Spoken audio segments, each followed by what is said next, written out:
here on the show floor with James LeBaube and what looks like a really cool demo. So James, tell me about this demo. I see lots of cameras, flashes, guitars. Is that normal in a demo?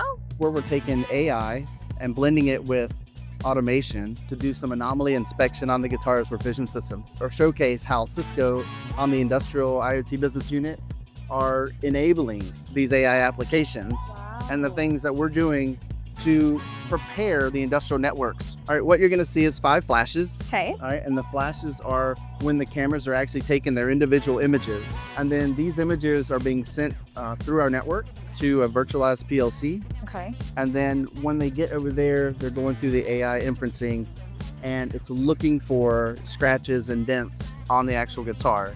And if you take a couple steps, I'll show you where it pops up over here. Up on this screen, you're gonna see the images that it just took, and you see it identifies the scratches with the boxes around it. Okay. And then you see it calls out the defects. Wow, how cool. So is this common in manufacturing?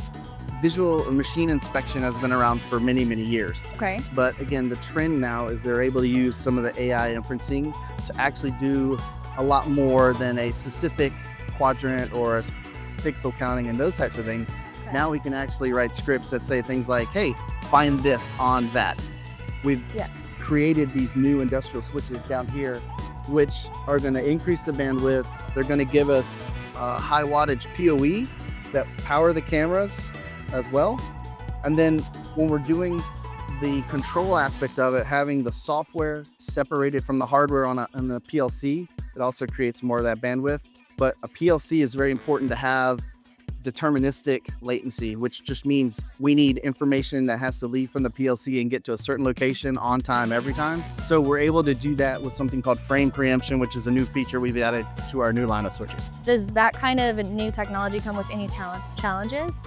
Being able to also address things like precision timing. So we have precision time protocol, which also is going to match synchronization of conveyors, synchronization of robots as well. What we're doing here is we're actually tuning the guitar with the robot. No way. 1 string at a time for each round, and then it'll adjust each string as it goes.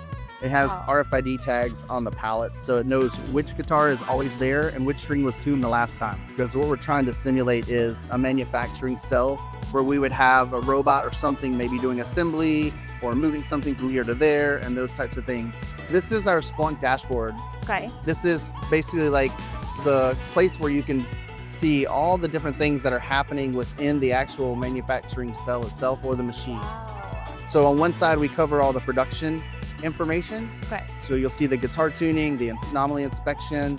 On the other side, you'll see the infrastructure with all the different types of networking things that are going on. It was great to see how Cisco's advancements are future-proofing AI. Absolutely. Yeah. Glad to be a part of it.